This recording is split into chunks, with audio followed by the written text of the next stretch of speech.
Partha pocket থেকে cigarette বের করলো আরেকটা। পড়ে যাওয়া তামাটে দুটো ঠোঁটের মাঝে চেপে ধরলো সেটা। ম্যাচ দিয়ে জ্বালিয়ে নিয়ে সেটা আবার পকেটে ভরলো। সিগারেটটায় দুটো টান দিয়ে বলল, খাবি? অন্তর নিতান্তই ভদ্র একটা ছেলে। বাইরে বন্ধুদের সাথে টুকটাক আড্ডা ছাড়া আর কিছুই করে না। সিগারেট তো ছুঁয়েও দেখেনি কখনো। এরকম ভদ্র একটা ছেলে যে কি করে প্রেমে পড়ল বুঝেই আসে না। সে দুপাশে মাথা নেড়ে বলল, না। কেন, একটু খেয়ে দেখ, ভালো লাগবে। তোর ভেতরের চাপা কষ্ট এই ধোঁয়ার মতো আকাশে বিলীন হয়ে যাবে। নে ধর। অন্ত ভাবল, সত্যি কি তাই? ধূমপান করে ভেতরের কষ্ট সব হাওয়ায় বিলীন হয়ে যায়। এটা কি আদৌ সম্ভব? যদি তাই হয় তাহলে অন্ত শুধু সিগারেট খাবে, আর কিছু খাবে না। দুঃখগুলো বিলীন করার উদ্দেশ্যে হাত বাড়ালো পার্থর এগিয়ে দেয়া সিগারেটের দিকে। তখনই হাতটা সরিয়ে আনলো পার্থ।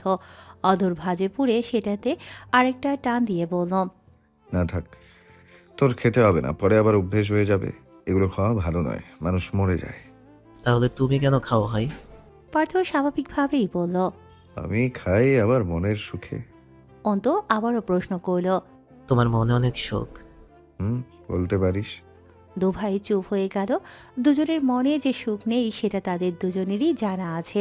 কিছুক্ষণ পর পার্থ আবারও বলল, অন্তু, বলতো ভালোবাসার অনুভূতি কেমন হয়? তোর তো জানা আছে, আমার জানা নেই, তাই তোকে জিজ্ঞেস করছি। অন্ত ভয় পেল। ভাই কি করে জানলো অন্তর জানা আছে? জিভে ঠোঁট ডুবিয়ে বলল। ভাই তুমি কি বলতে চাইছো? পার্থ মুখে চশচোখ শব্দ করে বলল, সহজ কথাই তো বললাম, বুঝতে পারছিস না? তুই তো আমার ছোট, কিন্তু তোর অনুভূতি মনে হয় আমার বড়। আমি আমার অনুভূতি বুঝতে অক্ষম। তুই বল, ভালোবাসলে কেমন অনুভূতি হয়? অন্ত ঘাবড়ে গেল, আবার বলল থেমে থেমে, বাবা ভাই, আসলে আমি বাবা প্রিয়া, ওই আমি। এত তোতলাচ্ছিস কেন? আমি কিছু বলেছি তোকে? ভয় পাচ্ছিস কেন? তুই প্রিয়কে ভালোবাসিস, তা বাঁচতেই পারিস। আমি বাধা দিয়েছি নাকি? অন্তর অন্তরাত্মা শুকিয়ে কাট। ভয় হচ্ছে মনে ভীষণ। পার্থ ভাই তার গোপন অনুভূতি জেনে গেল। এখন যদি কিছু বলে, যদি প্রিয়ার থেকে দূরে থাকতে বলে, তাহলে সে ভয়গ্রস্ত মনে বলে উঠল, তো তুমি কি করে জানলে এই কথা? ভাই সত্যি বলছি, আমি ওকে অনেক। আমি কিছু বলেছি তোকে? আমি জানি তুই ওর জন্য সঠিক না ভুল। শুধু মনে রাখবি, তুই আমার ভাই, প্রিয় আমার বোন। তোর অনুভূতির জোয়ারে যেন কারো কোনো ক্ষতি না হয়। প্রিয়াকে তোর নিজের করার দায়িত্ব তোকেই দিলাম, কিন্তু ও যদি তোকে না চায়, তাহলে তুই কোনো রকম জোর জবরদস্তি করতে পারবি না। এতক্ষণে অন্তর ভয় এবং আবেগের রেশ দুটোই কেটে গেছে। সে সময় নিয়ে বলল, ভাই একটা কথা জিজ্ঞেস করব? হুম। আমি তো আমার ফিলিংস সম্পর্কে কাউকে জানাইনি। আমার কয়েকটা বন্ধু ছাড়া আর কেউ জানে না এই কথা। তাহলে তুমি কি করে টের পেলে? পার্থ ধীরে সুস্থে সিগারেটটা শেষ করল। এরপর গলার শ্লেষা পরিষ্কার করে বলল, তোর চোখে প্রিয়র জন্য আকুলতা দেখেছি, কখনো কখনো ব্যাকুল হতে দেখেছি। বড় ভাই ওই তোর, এইটুকু অনুভূতি বুঝবো না? অন্তর নিরেট হাসল, বলে চতুরতার সাথে, ভাই, তুমি আমার না বলা অনুভূতিগুলো বুঝে ফেললে, অথচ তোমার নিজের অনুভূতি বুঝতে পারছো না। অনুভূতির চতা কলে পিষে যাচ্ছ, তবুও মনকে বুঝতে দিচ্ছ না। পার্থ বিস্মিত চোখে তাকালো। ছেলেটা খানিকটা অবাকও হলো বোধ হয় অন্তর কথায়। মনে হলো একদম সঠিক জায়গায় হাত দিয়েছে অন্ত। বোকা অন্তটাও তো কত চতুর হয়ে যাচ্ছে আজকাল। পার্থর ভেতরের অজানা তুফানও তার চোখে পড়ল। অন্ত পার্থকে নিশ্চুপ দেখে বলল, ভাই, তুমি আর অনুভূতিদের দূরে ঠেলে দিও না। তোমার যদি আমাদের মনের খবর জানার মতো ক্ষমতা থাকে, তাহলে তোমার নিজের মনের খবরও বোঝার কথা। কিন্তু তুমি হয়তো বুঝতে চাইছো না। আটকে রেখো না আর তাদের, ছেড়ে দাও, মুক্ত করে দাও। দেখবে এই অনুভূতির থেকে মিষ্টি আর সুখকর অনুভূতি বোধ হয় দুনিয়ার আর কিছুতে নেই। অন্ত কথাটুকু শেষ করেই পা বাড়ালো। দাঁড়িয়ে রইল না আর। ভাইও একটু ভাবুক, একটু বোঝুক। বিমূঢ় বিধ্বস্ত হয়ে দাঁড়িয়ে রইল পার্থ। অনুভূতিহীন চোখে তাকিয়ে রইল সদূর আকাশে। মস্তিষ্কে নিপুণ হস্তে লিখল নতুন কিছু।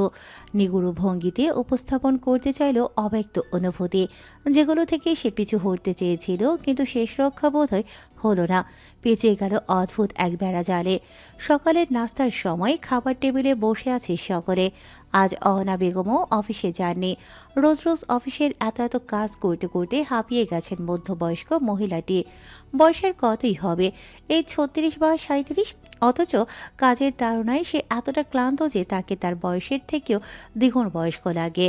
আজ কাজের চাপ একটু কম, এজন্য সিদ্ধান্ত নিয়েছেন যেটুকু কাজ আছে বাড়িতে বসেই করবে। আজ আর অফিসের দিকে পা মারাবে না। খাবার টেবিলে আরও বসে আছে অন্তু, প্রান্ত, পার্থ এবং পূর্ণিমা। সানা নেই। পুষ্পর যাওয়ার পরের দিনই তাকে ইতালি যেতে হয়েছে। তার বাবা হঠাৎ অসুস্থ হয়ে পড়েন, না চাইতেও তাকে যেতে হয়েছে। সাথে অবশ্য অহনা বেগমও যেতে চেয়েছিলেন তার ভাইকে দেখতে, কিন্তু যেতে পারেননি। একে তো অফিসের কাজ, তার উপর তার পাসপোর্টেও নাকি কিসের ইস্যু হয়েছে, তাই আপাতত দেশ থেকেই খবর রাখছে তার। নিঃশব্দে খাওয়ার মাঝে হঠাৎ অহনা বেগমের ভরাট কণ্ঠ ভেসে আসলো। প্রার্থ, তোর কনসার্ট কবে? পার্থ খাবারে মনোযোগ রেখেই বলল, আজকে। আজ রাতে? হুম। তিনি আবার বললেন, তোর চাচু বলেছিল তোদের জন্য একটা ট্যুরের ব্যবস্থা করবে। কোথায় যাবি বল? কোথাও না কাকিমা, সামনে রবিবারে কার্তিকের বিয়ে, তুমি তো জানোই। তাতে কি, কার্তিকের বিয়ে শেষেই যাবি? তোদের বিয়ের দিন তো অনেক দিনই হলো, কোথাও যাবি না? পার্থ কিছু বলল না। অহনা বেগম আবার বললেন, পুষ্প কবে আসে? গেছে তো মনে হয় অনেক দিনই হলো। পূর্ণিমা বললেন, গেল তো অনেক দিন, প্রায় 17 দিন তো হবেই। একবার এসে বলল পরীক্ষা নাকি ওখান থেকেই দিতে চায়, এখানে পড়ায় মন বসবে না, তাই আমিও আর আটকালাম না। কিন্তু ওকে ছাড়া, প্রিয়াকে ছাড়া বাড়িটা একদম ফাঁকা ফাঁকা লাগছে। অহনা বেগম খাওয়ার ফাঁকে বললেন, তাহলে প্রার্থ গিয়ে নিয়ে আসছিস না কেন? কার্তিকের বিয়েতে আমি আর তোর চাচু তো এমনিতেও যেতে পারবো না, সামনেই কাজের চাপ প্রচুর। পূর্ণিমাবাও যেতে পারবে না কোলাহলের মাঝে। পুষ্প আর প্রিয়াকে নিয়ে আয়, ওদের সবাইকে নিয়ে যাস। পার্থ শুধু বলল। দেখছি। এরপর আর এই টপিক নিয়ে কথা হলো না। চুপচাপ যার যার খাবার শেষ করলো। পার্থ মনে মনে ভাবতে লাগলো কি করে পুষ্পকে আনা যায়। এই মেয়ে যে শেয়ানি হয়েছে তাতে মনে হয় না পার্থ বলবে সে চলে আসবে, কিন্তু বিয়েতে ওকে নিয়েই ছাড়বে যে করেই হোক। পার্থও তো দেখতে চায় তার অনুভূতির কি নাম দেয়া যায়। বিকেল 4টা, টিভির সামনে অলস ভঙ্গিতে বসে আছে দুই বোন। সামনে তাদের মুড়ি মাখা। বিকেলে তারা বসবে, অথচ খাওয়ার কিছু থাকবে না। তা কি হয় নাকি? প্রিয়া টিভিতে তামিল সিনেমা দেখছে বিজয়ের। সে আবার এসব অ্যাকশন মুভি দেখতে পছন্দ করে। পুষ্প বসে বসে তাই দেখছে। তার কোলে আবার এলাচি গুটিসুটি হয়ে বসে আছে। একদম ভদ্র একটা বিড়াল ছানা তার। মালিকের কাছে থাকলে তার আর কিচ্ছু লাগে না। আচমকা পুষ্পর ফোনটা ভাইব্রেশনে মরিয়ে বেজে উঠল। ফোনটা টি টেবিলের ওপর থাকায় কেঁপে কেঁপে উঠল। পুষ্প যন্ত্রটা উঠিয়ে দেখল কার্তিকের ফোন। স্ক্রিনে কার্তিক ভাইয়া লেখা নামটা জল করছে। পুষ্প জানে কার্তিক কেন ফোন করেছে, তবুও ফোনটা তো কেটে দেওয়া যায় না বা ফেলে রাখা যায় না। সে যথেষ্ট সম্মান করে কার্তিককে, তাই অনিচ্ছা থাকা সত্ত্বেও ফোনটা তুলল। প্রিয়াকে টিভির সাউন্ড অফ করতে বলল। সে সাউন্ড অফ করে বোনের কানের কাছে কান নিল কার্তিকের কথা শোনার জন্য। পুষ্প ফোন তুলে বলল, হ্যাঁ ভাইয়া, কেমন আছেন? কার্তিক নিরেট গলায় বলল, কেমন আছি পরে বলবো, আগে বলো তুমি বিয়েতে আসবে না বলেছো কেন? আমি তো তোমাকে আলাদাভাবে বলেও রেখেছিলাম। পুষ্প কি বলবে এখন? সে যে পার্থর কারণে যেতে চাইছে না সেটা কি করে বলবে, কিন্তু অজুহাত তো একটা দিতেই হবে, তাই বলল, আসলে আমার শরীরটা বেশি ভালো নেই, তাই যেতে চাইছিলাম না। আমি তো আজ আসতে বলিনি। বিয়ে তো রবিবারে, আজ সোমবার, এখনও অনেক দিন বাকি। রবিবার আসতে সমস্যা হবে না নিশ্চয়ই। আর সুস্মিতাও বারবার বলেছে যেন তুমি আসো, ও দেখতে চেয়েছে তোমাকে। কিন্তু ভাইয়া আমি তো যেতে পারবো না, প্রিয়াকে পাঠিয়ে দেবো না হয়। কেন আসবে না শুনি? আমাদের কি ভাইয়া মনে করো না, নাকি আমরা অন্য ধর্মের বলে আসতে দ্বিধাবোধ করছো? পুষ্প চোখ মুখ খিচে বলল, ছি ছি ভাইয়া, কি বলেন? এরকম কেন মনে করব? আমাকে কি এমনটা মনে হয়? আমি তো সব সময় আপনাকে বড় ভাই হিসেবে সম্মান করি, কিন্তু তাহলে আর কোনো চিন্তা নয়, তাহলে আর কোনো কিন্তু নয়। তোমাকে বিয়ের দিন দেখতে চাই মানে চাই। প্রার্থকে পাঠিয়ে দেব, তুমি আর প্রিয়া চলে আসবে। যদি না আসো তাহলে ভাববো আমি যা ভাবছি তাই। পুষ্প কোনো উপায় না পেয়ে হাল ছেড়ে দিল। সে কখনো কার্তিক ভাইকে আলাদা কিছু মনে করেনি, বড় ভাইয়ের মতো সম্মান করেছে সব সময়। কার্তিক লোকটাও তেমনই, একেবারে ছোট বোনের মতো আদর করেছে সব সময় পুষ্পপ্রিয়াকে। পার্থর বন্ধুদের মাঝে সবাই বেশ ভালো মিশুক, সবার সাথেই একদম মিশে যায়। শুধু পার্থটাই কেমন, একরোখা স্বভাবের, চুপচাপ গম্ভীর আর নির্দয় এক পুরুষ। পুষ্প চুপ করে আছে বলে কার্তিক আবার বলল। কি আসবে তো? পুষ্প তপ্ত শ্বাস ছেড়ে বলল, হুম, আসবো। আচ্ছা, থ্যাংক ইউ। আমি তাহলে প্রার্থকে বলে দিচ্ছি তোমাকে নিয়েই চলে আসবে। কথা শেষে ফোনটা কেটে দিল সে। পুষ্প হতাশ বসে রইলেও প্রিয়ার মাঝে উৎফুল্লতার শেষ নেই। হৈ হৈ করে নাচ শেষে পুষ্প যাবে না বলে যে কতটা মনমরা হয়েছিল মেয়েটা, এখন যাওয়ার কথা শুনে খুশিতে একেবারে লাফিয়ে উঠেছে। ऐसा लगता है क्यों तेरी आंखें जैसे आंखों में मेरी रह गई। कभी पहले मैंने ना सुनी जो ऐसी बातें कह गई।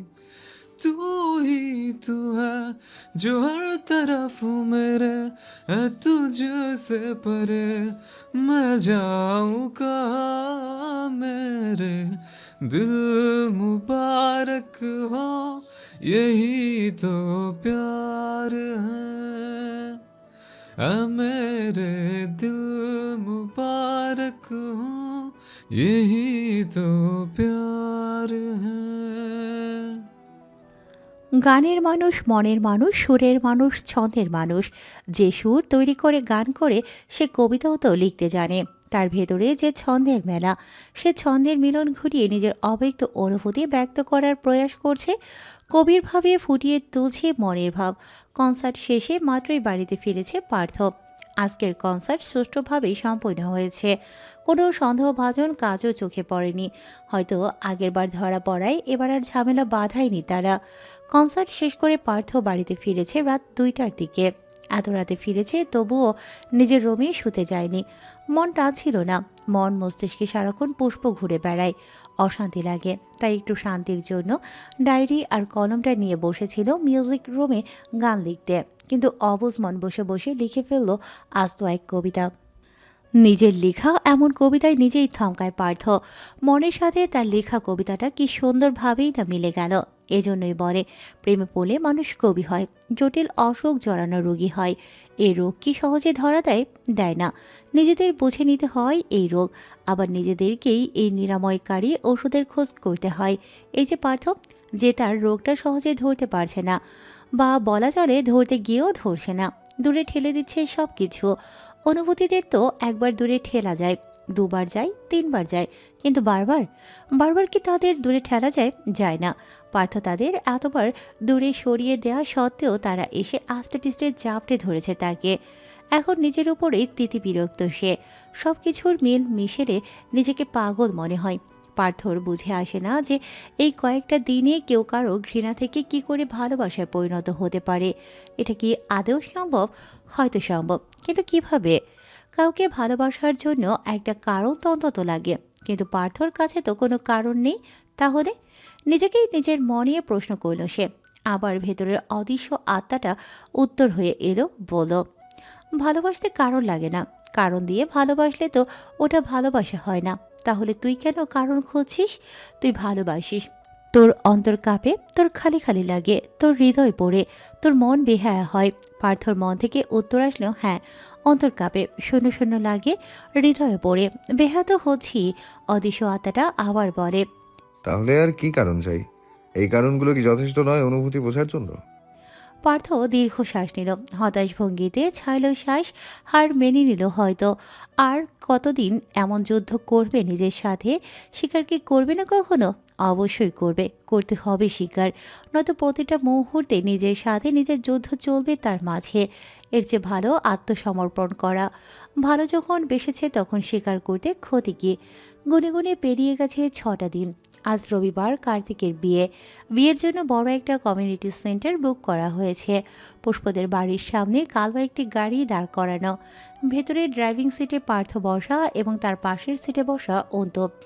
দুজনেই ফর্মাল লুকে এসেছে। পার্থর পরনে সব কিছু কালো, কালো প্যান্ট, কালো শার্ট, তার উপরে কালো কোট। অন্তরও তাই সাজগোজ। এমন সাধারণ লুকেও দুই ভাইকে অস্থির লাগছে। কিছুক্ষণের মধ্যে ভেতর থেকে বেরিয়ে এলো পুষ্প, প্রিয়া আর প্রান্ত। প্রান্ত পার্থদের সাথেই এসেছে। সে এসেই পুষ্পদের ডাকতে চলে গিয়েছিল ভেতরে। এখন পুষ্পর হাত ধরে লাফিয়ে লাফিয়ে আসছে। পার্থ এক ফাঁকে গাড়ি থেকেই তাকালো জানালার বাইরে। আচমকা চোখ গিয়ে বর্তালো এক রমণীর দিকে। সেথায় তাকিয়ে আটকে গেল চাহনি। থমকে দাঁড়ালো হৃস্পন্দন। কাকতালীয়ভাবে আজ তারা দুজনেই ম্যাচিং ড্রেস পরে আছে। পার্থর পরনে কালো সুটবুট আর পুষ্পর পরনে কালো একটা শাড়ি। ফর্সা মেয়েদের বোধহয় কালোতে একটু বেশি মানায়। পার্থ তো চোখই ফেরাতে পারছে না মুখে, কিন্তু তার তেমন কোনো প্রসাধনীয় নেই। তবুও কত স্নিগ্ধ, কত মায়াবী লাগছে তাকে। এরকম নিষ্পাক কোমল দেখতে মেয়েটাকে পার্থ এত অবহেলা করে। সে তো এরকম অবহেলা পাওয়ার যোগ্য নয়। ভাইয়ের মতো করে চোখ আটকে গেছে অন্তরও। আজকে সব কাকতালীয়ভাবে হয়ে গেল। অন্তু সব ব্ল্যাক পরেছে, প্রিয় কালো রঙের একটা লেহেঙ্গা পরেছে, সাথে মুখে সুন্দর করে মেকআপ করেছে। প্রাইমার থেকে হাইলাইটার কোনো কিছুই বাদ রাখেনি বোধ হয়। এমনিতেও প্রিয়া সুন্দর মানুষ, তার ওপর তার এমন সাজে আরও সুন্দর লাগে। চোখ ধাঁধানো সৌন্দর্য যাকে বলে। এতদিন পর চোখের সামনে তার অন্তঃপ্রিয়াকে দেখে হৃদয়ে শান্তি অনুভব হলো বোধ হয়। প্রিয়া পুষ্প দুবোন কোনোরকম কথাবার্তা ছাড়াই গাড়িতে উঠে বসলো। সাথে প্রান্ত ওদের সাথে বসলো। প্রিয়া একবার অন্তর সাথে কথা বলতে চাইলো, কিন্তু বলল না পার্থর জন্য। ওই টপিকটা এখানে না ওঠানোই বেটার, তাই চুপ রইল। ও তো তেমন কোনো আগ্রহ দেখায়নি প্রিয়ার সাথে কথা বলার জন্য। প্রায় 23-24 দিন হয় অন্তর প্রিয়ার সাথে কোনো কথা হয় না, দেখা হয় না। ছেলেটা কেমন ছিল এই কদিন শুধু সেই জানে। আজ তাকে দেখেও শান্তি কথা বলার প্রয়োজন নেই। গাড়ি স্টার্ট করার আগে পার্থ সামনের মিররটা পুষ্পর দিকে তাক করল। আবার সেথায় ভেসে উঠল সেই হৃদয় হরিণীর চোখ দুটি। সময় ব্যয় না করে গাড়ি স্টার্ট করলো। গাড়ি চালানোর মাঝে মাঝেই একটু একটু দেখবে তাকে। অনেকদিন তো হলো দেখা না দেখার খেলা, আর কত। এবার লুকিয়ে হলেও একটু দেখতে হবে তার ফুলকে। কার্তিকের বিয়ের জন্য বিশাল কমিউনিটি সেন্টার বুক করা হয়েছে, সেখানেই সব আয়োজন করা হয়েছে। কিছুক্ষণের মধ্যেই পার্থরা চলে আসলো সেন্টারে। সবাইকে নিয়ে এগিয়ে গেল ভেতরে। খুব সুন্দর ডেকোরেশন করা হয়েছে হলটা। পার্থ সবাইকে নিয়ে ভেতরে ঢুকলো। একটু সামনে যেতেই দেখা মিলল সবার। সন্ধ্যার দিকে বিয়ে পড়ানো হবে। এখন সকলে আনন্দ মতো গান নাচ করছে। সন্ধ্যার পরে পার্থরাও পারফরমেন্স করবে। তাদের দলের সিঙ্গারের বিয়ে, তাদের গলার গান হবে না, এটা হয় নাকি? পার্থদের দেখেই সামনের চেয়ারে বসে থাকা থেকে উঠে এলো অর্ণব আর রকি। অর্ণব সামনে এসেই সুন্দর একটা হাসি দিয়ে পুষ্পের উদ্দেশ্যে বলল, বাহ প্রিন্সেস, তোমাকে তো কালোতে প্রিন্সেস ডায়নার মতো লাগছে, অনেক সুন্দর লাগছে। রকি বলল, ঠিক ঠিক, যাই বলিস। আমাদের পার্থও কিন্তু সুন্দরী বউই পেয়েছে। এখন এরকম সুন্দরী বউ 2-4টা আমাদের কপালেও জুটুক। সবাই হাসলো একটু। অর্ণব তাকালো পার্থর দিকে। পার্থর চাহনি ছিল শক্ত। অর্ণব ওই চাহনি দেখেই ভাবলার মতো হেসে বলল, হে হে, কে রে তুই? ওইভাবে তাকিয়ে আছিস কেন? তোকেও সুন্দর লাগছে, কিন্তু প্রিন্সেসকে একটু বেশিই লাগছে। পার্থ কিছু বলল না, দাঁতে দাঁত চেপে রইল। প্রিয়া ঠোঁট উল্টিয়ে বলল। প্রিয়ার কথায় হাসলো সকলে, শুধু হাসলো না পার্থ আর অন্ত। অন্ত বিড়বিড় করে বলল, যে তোর সৌন্দর্যের প্রশংসায় পঞ্চমুখ থাকে সব সময়, তার থেকে প্রশংসা না শুনে শুনতে চাস অন্যদের কাছে, অসভ্য। অর্ণব প্রিয়াকে বলল, আমি তো আমাদের চেরি, তুমি তো আমাদের চেরি। আর চেরি ফল দেখতে যেমন সুইট, খেতেও তেমনই সুইট। তুমি তো আগে থেকেই সুন্দরী মিষ্টি একটা মেয়ে, তোমার আবার প্রশংসা করতে হয় নাকি? প্রিয়া খুশি হয়ে গেল অর্ণবের কথায়। পার্থ রকিকে বলল। কার্তিক, হৃদয় কোথায়? রকি দুঃখী ভাব নিয়ে হতাশা ভরা কণ্ঠে বলল, আমাদের জামাইবাবু তো ফুরসতই পাচ্ছে না কোথাও বসার। একটু আগে আমাদের সাথে ছিল, কে যেন ডাকলো আর চলে গেল। আর হৃদয়, ও গেছে ওর কোন নতুন গার্লফ্রেন্ডকে এগিয়ে আনতে। শালা নাকি আমাদের সারপ্রাইজ দিতে চেয়েছিল। কোন এগিয়ে আনতে গেছে কোন মেয়েকে, এটাও টিকবে না দেখিস। হৃদয়ের কথা শুনে কারো ভাবান্তর না হলেও প্রিয়ার মাঝে উদ্বিগ্নতা দেখা গেল। হৃদয়ের সাথে কোনো মেয়ের কথা শুনে শ্বাস আটকে আসে তার। অবিশ্বাস্য দৃষ্টিতে তাকিয়ে আছে রকির দিকে, যেন বিশ্বাস হচ্ছে না রকির কথায়। এর মাঝে হুট করে পেছন থেকে ডেকে ওঠে হৃদয়। Hi guys. বলতে বলতেই একটা মেয়ের হাত ধরে উপস্থিত হলো সবার সামনে। প্রিয়া অবাক দৃষ্টিতে শুধু তাকিয়ে রইল দুজনের দিকে। হৃদয় মুখ ভরা হাসি নিয়ে, মন ভরা খুশি নিয়ে মেয়েটির সাথে পরিচয় করিয়ে দিল সকলকে। বলল, তোদের বলেছিলাম না সারপ্রাইজ দিব, এই যে আমার সারপ্রাইজ। ও ও মোহ, আমার জান। ইস, প্রিয়ার বোধহয় একটু কষ্ট লাগলো এভাবে অন্য কাউকে জান ডাকায়। যে ডাক সে শুনতে চেয়েছিল সেই ডাক নিজের চোখের সামনেই অন্য কাউকে ডাকতে দেখছে। কেমন শ্বাসরুদ্ধকর অবস্থা হয়ে যাচ্ছে, শ্বাস নিতে কষ্ট হচ্ছে।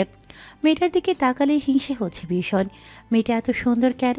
অনেক সুন্দর মেয়েটা, প্রিয়ার থেকে একটু বড় হবে বোধ হয়। গায়ের রং ফর্সা, লম্বাও অনেকটা, কেমন ইনোসেন্ট দেখতে চেহারা, যে কেউই প্রেমে পড়ে যাবে। গায়ের শাড়ি পরার স্টাইল দেখে মনে হচ্ছে বেশ শৌখিন মেয়ে। প্রিয়ার ভীষণ হিংসে হচ্ছে। ও কেন এই মেয়েটার মতো সুন্দর নয়? এরকম সুন্দরী হলে নিশ্চয়ই হৃদয় ভাই তাকে পছন্দ করত। মনে মনে হাজারটা কথা চিন্তা করে যাচ্ছে প্রিয়া। হৃদয়ের কথায় কারো মাঝে কোনো প্রতিক্রিয়া দেখা গেল না তেমন। সবাই জানে এটাও দুদিনের বেশি টিকবে না। রকি হাত বাড়িয়ে দিল মেয়েটার দিকে, বলল, হাই, আমি রকি, হৃদয়ের বন্ধু। হৃদয় খপ করে ধরে ফেলল রকির হাতটা, বলল, সর শালা, ওকে ছবি তো না। রকি যেন আকাশ থেকে বলল অবাক হয়ে, শুভ না ভাই, এটা তুই তো তোর সব গার্লফ্রেন্ডের সাথেই তো হাত মেলাইস, তোর সব গার্লফ্রেন্ডের সাথেই তো হাত মেলাই এখন। সর শালা, ওকে ছবি না কিন্তু। চুপ কর শালা, আমার গার্লফ্রেন্ড ছিল কয়টা? তুই সবগুলো বলছিস যে? শোন, ওর বিষয়ে আমি অনেক সিরিয়াস। ও তোর ভবিষ্যৎ ভাবি হবে। পার্থ একবার ওদেরকে দেখে গিয়ে বসলো সামনের টেবিলটাতে। ওদের কথা শুনতে ইচ্ছুক নয় সে। পুষ্পরা সকলে দাঁড়িয়ে রইল মেয়েটার সাথে কথা বলতে। অর্ণব অবাক হয়ে জিজ্ঞেস করল, তোদের রিলেশন কত দিনের রে? 1 সপ্তাহ। অর্ণব রকি একে অপরের দিকে চাওয়াচাওয়ি করে একসাথে বলে উঠল, ও, এর জন্যই। আচ্ছা, আরও 1 সপ্তাহ যেতে দে। হৃদয় ওদের কথায় পাত্তা দিল না। মোহ মেয়েটাকে বলল, মোহ, ওরা আমার বন্ধু, তুমি তো চেনোই ওদের। আর ও হচ্ছে পুষ্প, আমাদের পার্থর বউ। আর ও হচ্ছে প্রিয়া, পুষ্পর ছোট বোন। পুষ্প হেসে মেয়েটাকে বলল। মেয়েটা মিষ্টি হেসে সবার সাথে পরিচিত হয়ে নিল। কথা বলল রেনরিনে গলায়। কথাবার্তা শুনেই মনে হয় ভদ্র টাইপ মেয়ে। অল্প কথাতেই কি সুন্দর মিশে গেল। পুষ্পরা তো দাঁড়িয়ে দাঁড়িয়ে গল্প জুড়ে দিল, কিন্তু এগুলো সহ্য হলো না প্রিয়ার। ওই মেয়েটার প্রতি নিজের বোনের আধিক্যতাও পছন্দ হলো না আজকে। হৃদয় বোধহয় প্রিয়াকে শুধু কষ্ট দেওয়ার জন্যই এখানে এসেছে। সহ্য হচ্ছে না হৃদয়ের পাশে মেয়েটাকে দেখিয়ে। একটা কথাও বলল না মোহর সাথে। পুষ্পকে ছোট্ট করে বলল। পুষ্প কিছু বলার আগেই হনহনিয়ে চলে গেল সে। পুষ্প যেতে দিল তাকে। প্রিয়ার দিকে ধ্যান না দিয়ে কথা বলল মোহর সাথে। তবে অন্তর নজর এলো সবই। সে এতক্ষণ চুপচাপ প্রিয়ার রিয়াকশন দেখছে। একদিকে খুশিও হয়েছে, অন্যদিকে রাগও হচ্ছে। খুশি হচ্ছে কারণ হৃদয় একেবারে ঠিক জায়গায় তার গার্লফ্রেন্ড নিয়ে এসেছে। এখন আর প্রিয়া হৃদয় হৃদয় করতে পারবে না, বিষয়টা আনন্দের। কিন্তু রাগ হচ্ছে এজন্য কারণ প্রিয়া হৃদয়ের জন্য কষ্ট পাচ্ছে। জিনিসটা ভালো লাগছে না। প্রিয়ার সুখ দুঃখ সব অন্ততেই সীমাবদ্ধ থাকবে। সেখানে তার অন্তপ্রিয়া কেন অন্যের জন্য কষ্ট পাবে? সেও পেছন পেছন হাঁটল প্রিয়ার। প্রিয়া রাগে ওয়াশরুমের বাহানা করে কোনো দিকে দিয়ে কোথায় যাচ্ছে নিজেও জানে না। লেহেঙ্গা ধরে হাঁটতে হাঁটতে দেখলো সামনে সিঁড়ি সোজা চলে গেছে টেরেসে। সে সেই সিঁড়ি দিয়েই হনহনিয়ে উপরে উঠল। ছাদটাও খুব সুন্দর ডেকোরেট করা। প্রিয়া একেবারে গিয়ে রেলিং ধরে দাঁড়ালো। হুট করেই ফুপিয়ে কেঁদে উঠল। অন্তুও পিছু পিছু এসে দাঁড়ালো। পেছন থেকে প্রিয়াকে ফুপোতে দেখে বুকে ব্যথা হলো ভীষণ। আস্তে ধীরে এগিয়ে গেল কাছে, ঠিক পেছনে দাঁড়িয়ে হাত বাড়ালো প্রিয়ার দিকে। কাঁধে আলতো করে হাত রাখতেই চমকে যায় প্রিয়া। হরবার করে চোখ মুছে পেছনে ঘুরে দেখে অন্তু করুণ চোখে তাকিয়ে আছে। চশমার আড়ালে থাকা চোখটায় স্পষ্ট মায়া জড়ানো।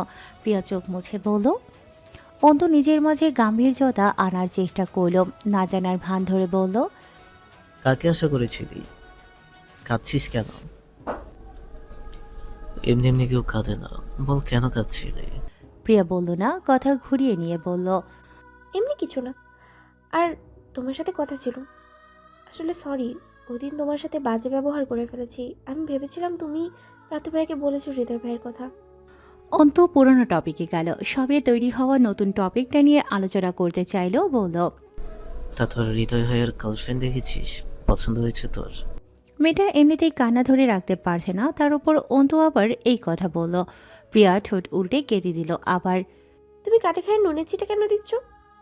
আমি কিছুই করছি না, তোকে সত্যিটা বললাম। একটু আগেই তো দেখলি কত সুন্দর গার্লফ্রেন্ড নিয়ে ঘুরছে। প্রিয়া আরও কেঁদে উঠল, কান্নার আওয়াজ বেশি নয়, শব্দহীন কাছে, কাঁদতে কাঁদতে বলল। হৃদয় ভাই আমাকে কেন ভালোবাসলো নন্দ ভাই? কেন সে অন্য কাউকে ভালোবাসলো? প্রিয়ার প্রশ্নের বিপরীতে ভেসে এলো শান্ত স্রোতহীন নদীর ন্যায় শীতল কণ্ঠ। তুই কেন আমাকে ভালোবাসলি না প্রিয়া? যে তোকে ভালোবাসে তাকে কেন তুই ভালোবাসিস না? প্রিয়া হয়তো বুঝল না অন্তুর কথার অর্থ। সে কান্না থামিয়ে বোকা বোকা চোখে তাকালো অন্তুর দিকে। অন্তু এগিয়ে এলো 2 কদম, বলল অসহায় কণ্ঠে। তোকে একটু ছুতে পারি? প্রিয়া কিছু বলল না, কিন্তু অন্তুর হাবভাব তার বুঝে আসে না। প্রিয়া কিছু বলছে না বলে তার অনুমতির অপেক্ষায় রইল না অন্ত। 2 হাত বাড়িয়ে প্রিয়ার দুগাল স্পর্শ করল। কৃষ্ণবর্ণের হাত জোড়ার আজলায় পুড়ে নিল প্রিয়ার মুখ। বুড়ো আঙুলের সাহায্যে মুছিয়ে দিল চোখের জল, ভাঙা ভাঙা গলায় বলল। তোর কি আর কাউকে চোখে পড়ে না প্রিয়া? হৃদয় ছাড়া কি আর কাউকে নজরে পড়ে না? এমন কেউ তো আছে পৃথিবীতে যে তোকে তোর থেকেও বেশি ভালোবাসে। তাকে কেন তুই দেখিস না? তার ভালোবাসা কেন তোর নজরে আসে না? তোর মুখে যতবার হৃদয় নামটা শুনি ততবার আমার হৃদয় পুরে ছারখার হয়, বুকের ভেতর আগুন জ্বলে। শান্ত হয়ে থাকতে মন চায় না, জ্বালিয়ে পুড়িয়ে দিতে ইচ্ছে করে সব। তুই কোনো কারণে কষ্ট পেলে সেই কষ্ট তো আমার মনে গিয়েও লাগে। এজন্য কখনো তোকে কষ্ট দিতে চাই না। তোর খারাপ লাগা জিনিস এড়িয়ে চলি সব সময়। প্রতিটা ছোট ছোট বিষয়ে খেয়াল রাখার চেষ্টা করি। আমার ভালোবাসা তাহলে কিসের কমতি রইল যে তোর নজরে এলো না? আমাকে কেন ভালোবাসিস না প্রিয়া? কেন এত কষ্ট দিস? একটু ভালোবাস না। তোর বিরহে আর কতদিন পড়বো? পুড়িয়ে ছাই করে দিলি তো আমাকে। অনেক ব্যথা করে এখন, জানিস? তুই আমার প্রিয়া, আমি তোকে অন্য কারোর সাথে দেখতে পারবো না। প্রিয়া এতক্ষণ ধরে চুপচাপ শুনে গেল কথাগুলো কি বুঝেছে সে? অবশ্যই বুঝেছে। এইটুকু জিনিস বোঝার বয়স তার হয়েছে। বুঝেছে বলেই তার চোখে মুখে অবিশ্বাস। অশ্রু জলে টলটলে হওয়া চোখে অবিশ্বাস নিয়ে তাকিয়ে আছে অন্তর দিকে। ভেতর থেকে কথা বের হচ্ছে না, সে বাকরুদ্ধ। অন্তু হাত দুটো এখনও প্রিয়ার মুখে। প্রিয়া জিভ নাড়িয়ে শুধু বলল। কি বলছো তুমি? অন্তু একইভাবে বলল। সত্যি বলছি প্রিয়া, আমি ভালোবাসি তোকে। I love you. আর now I will badly need you. তোকে ছাড়া, তোকে মনে সব অনুভূতি না জানিয়ে থাকার সম্ভব হচ্ছে না। ছোটবেলা অনেক হিংসা করতাম তোকে, ভীষণ রাগ হতো তোর ওপর। আমার সব কিছুতে তুই আগে ভাগ বসাতি। ছোটবেলা অনেক শান্ত ছিলাম বলে কিছু বলতেও পারতাম না, কিন্তু আমাকে জ্বালিয়ে তোর যে খুশিটা হতো, ওই খুশি দেখলে আমিও খুশি হয়ে যেতাম। তখনও জানি না ভালোবাসা কাকে বলে। ধীরে ধীরে তুই অভ্যেসে বদলে গেছিস। তোকে ছাড়া কিছুই ভালো লাগে না। একদিন ঝগড়া না হলে মনে খুঁতখুত লাগে, একদিন তোকে না দেখলে পাগল পাগল লাগে। এত কিছু কেন হয় বল? ভালোবাসার জন্যই তো হয়, তাই না? তোর মুখের হৃদয় শুনলে আমার এত জ্বলে কেন বল? তোকে ভালোবাসি বলেই তো। কথা শেষে প্রিয়া অন্তর হাতটা ঝাড়া দিয়ে সরিয়ে নিল নিজের মুখ থেকে। ভ্রুকুটি করে বলল। তুমি পাগল হয়ে গেছো অন্ত ভাই? কী সব বলছো? তোমার আমার মাঝে এমন সম্পর্ক আসলো কোত্থেকে? অন্তু হেসে দিল। এজন্যই তোকে কখনো মনের কথা বলিনি। আমি জানি তুই মানবি না এটা, কিন্তু আজ আর নিজেকে আটকাতে পারলাম না। আর কত চেপে রাখবো বল? তোকে ছাড়া আমার চলছে না। চুপ করো, তোমার লজ্জা লাগছে না আমাকে এগুলো বলতে? মদ গিলেছো? কি বলছো বুঝতে পারছো? কি হয়েছে তোমার? অসুখ হয়েছে আমার। তোর অসুখ, তোকে ভালোবাসার অসুখ। নির্লজ্জের মতো কথা বলছো তুমি। তোমার মাথা ঠিক নেই, যাও এখান থেকে। আমি নির্লজ্জ বলেই এখনো এখানে দাঁড়িয়ে আছি। নির্লজ্জ বলেই তোকে এখনো ভালোবাসি। নির্লজ্জ বলেই তোকে পাওয়ার যন্ত্রণায় ধুকে ধুকে মরছি। আমাকে কি ভালোবাসা চায় না প্রিয়া? আমি দেখতে খুব খারাপ, আমার ক্যারেক্টার খারাপ, আমাকে কেন ভালোবাসা চায় না বল? প্রিয়া বুঝতে পারছে না সে কি বলবে। অন্তুর কাছ থেকে হঠাৎ এমন কথা কখনোই আশা করেনি সে। অন্তু ভালোবাসে, তাও প্রিয়াকে। সব তার মাথার উপর দিয়ে যাচ্ছে। প্রিয়াকে চুপ দেখে অন্তু আবার বলল। ঠিক আছে, ভালোবাসিস না, কিন্তু অন্য কাউকে মনে জায়গা দিতে পারবি না। তুই শুধু আমার। আমি তোকে অন্য কারো হতে দেখতে পারবো না প্রিয়া। মরে যাব আমি। প্রথমে স্বর কঠোর থাকলেও শেষ কথাগুলোতে মিয়ে আসে অন্ত। শান্তশিষ্ট ভদ্র ছেলেরা প্রেমে পড়লে ভীষণ অগোছালো হয়ে পড়ে, কোনটা ভুল কোনটা ঠিক বুঝে আসে না। অন্তরও তাই হচ্ছে হয়তো, ভুল সঠিক বোঝার সময় নেই। তার প্রিয়াকে চাই মানে চাই, যে কোনো কিছুর মূল্যে হলেও তার তাকেই চাই। প্রিয়াকে বাকরুদ্ধ বিমূঢ় হয়ে দিয়ে সেখান থেকে চলে গেল অন্ত। প্রিয়া অনুভূতিহীন চোখে তাকিয়ে রইল সামনে। তার কি করা উচিত বা কি করা বলা উচিত সে জানে না। অন্ত তাকে আজ বিশাল বড় একটা শক দিয়ে গেল। এরকম ঝটকা আগে কখনো খেয়েছে কিনা মনে পড়ছে না। হৃদয়ের অন্য মেয়ের সাথে রিলেশনের কথাও প্রিয়াকে এতটা নাড়িয়ে তোলেনি যতটা অন্তর ভালোবাসি কথায় নাড়িয়েছে। পার্থরা 3 বন্ধু একটা রুমে সোফায় আরামে বসে আছে। কার্তিক ওদেরকে বর্তমানে এখানে রেস্ট করতে বলেছে, সন্ধ্যার দিকে বিয়ে পড়ানো হবে। পার্থর আর ভালো লাগছে না এখানে। সে একটু পুষ্পর আশেপাশে থাকতে চেয়েছিল, কিন্তু মেয়ে পার্থর সামনে আসতেই চাইছে না। পার্থর সামনে থেকে সরে যেতে গেছে সুস্মিতার কাছে বউয়ের সাথে কথা বলতে। পার্থর ভালো লাগেনি বিষয়টা। আজ কতদিন পর একটু দেখা পেল, একটু দেখবে তাকে, তা না সে ঘুরে বেড়াচ্ছে অন্য জায়গা দিয়ে। এতদিনে পার্থ এটুকু বুঝেছে যে এই মেয়েকে তার লাগবে। মস্তিষ্কে তার অবাধ বিচরণ থামাতে হলেও তাকে লাগবে, ফাঁকা শূন্য হৃদয় ভরে তুলতেও তাকে লাগবে, মনের শান্তির জন্য হলেও তাকে লাগবে, চোখের শান্তির জন্যও তার পুষ্পকে লাগবে। আর এটা উপলব্ধি করতে পার্থর অনেকটা সময় লেগে গেছে। রুমে 3 জন 3 জনের ভাবনায় ডুবে আছে। পার্থ আছে তার ফুলের চিন্তায়, আর অর্ণব আর রকি নিজেদের ফোন স্কল করছে। বিয়েবাড়িতেও 3 জন এত শান্ত রয়েছে মনে হয় নয় এরা বিয়েতে এসেছে। সব আনন্দ হৃদয়ের। সে দিব্যি তার নতুন প্রেমিকা মোহকে নিয়ে ঘুরে বেড়াচ্ছে।